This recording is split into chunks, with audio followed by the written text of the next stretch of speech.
ஓதியிருக்கிறாங்க.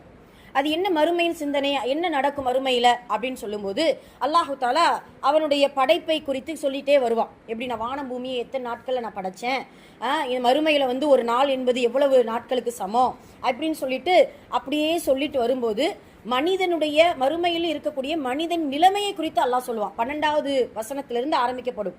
அலம் தரா இதில் முஜ்ரிமூன நாகிசூர் ஊசகும் இந்த ரப்பியீம் அப்படின்னு சொல்லிட்டு அந்த முஜ்ரிமூன் அப்படின்னு சொல்லக்கூடிய பாவிகள் எல்லாம் ஒருவருக்கொருவர் பார்த்து கொள்வார்களாம். பார்த்துட்டு இந்த மறுமையுடைய நிலைமையை பார்த்துட்டு ரப்பனா துஆ செய்ய ஆரம்பிப்பாங்களா. அந்த இடத்துல மறுமையில் ரப்பனா சமிஅனா ஃபர்ஜிஅனா நஅமல் ஸாலிஹன் வ இன்னா லமூகினூன் அப்படின்னு சொல்லிட்டு, நாங்கள் பார்த்துட்டோம் யா அல்லாஹ், நாங்கள் செவியேற்றிட்டோம், கொஞ்சம் எங்களுக்கு அவகாசம் கூட, அமலன் சாலிகான நல்லமலை நாங்கள் செஞ்சுட்டு வந்துடுவோமே, எங்களுக்கு மறுபடியும் மீட்சியான ஒரு வாழ்க்கையை கூட அப்படின்ட்டு அவங்க துவா செய்வாங்க. அல்லாஹ் கொடுப்பானா?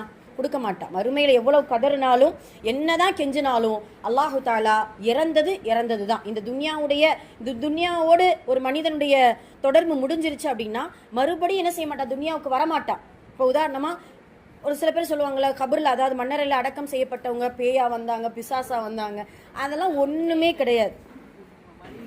ஓகே, அதெல்லாம் ஒன்றுமே கிடையாது.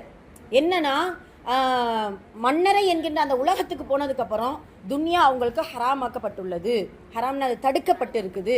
மறுபடியும் எழுந்து என்ன செய்ய மாட்டாங்க, வரமாட்டாங்க. அதே போலதான் கபர் என்கின்ற வாழ்க்கைக்கு அடுத்து மறுமை என்கின்ற வாழ்க்கைக்கு போனதுக்கப்புறம் துன்யாவுக்கு கண்டிப்பாக யாராலும் வர முடியாது.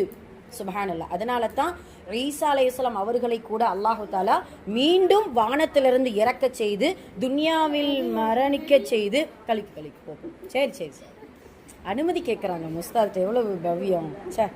ஆமாம், துன்யாவில் மரணிக்க செய்து மறுபடியும் ஈசா அலைஹிஸ்ஸலாம் அவர்கள் கபர் என்கின்ற வாழ்க்கைக்கு போய் அதுக்கப்புறம் என்ன செய்வாங்க, மறுமைக்கு வருவாங்க. யோசிச்சு பாருங்க, இப்போ இருக்கிறதே அங்கதான் அல்லாட்ட தான் இருக்கிறாங்க. அதே அப்படியே எல்லாம் வச்சுக்கலாம்ல. ஏன்னா எல்லா மனிதனுக்கும் ஒரே சட்டம் தான், விதிவிலக்கான மனிதர்கள் யாருமே கிடையாது, நபி ஸல்லல்லாஹு அலைஹி வஸல்லம் அவர்கள் உட்பட. அதனால தான் அந்த சூறாவில் பார்த்தீங்கன்னா இந்த மறுமையில் இருக்கக்கூடிய இந்த பாவிகள் எல்லாம் துஆ செய்யறதுக்கு அல்லாஹ் என்ன செய்ய மாட்டான், அதை ஏத்துக்கிறவே மாட்டான். சொன்னா அடுக்கடுத்து வசனம் ஃபுல்லா பார்த்தீங்கன்னா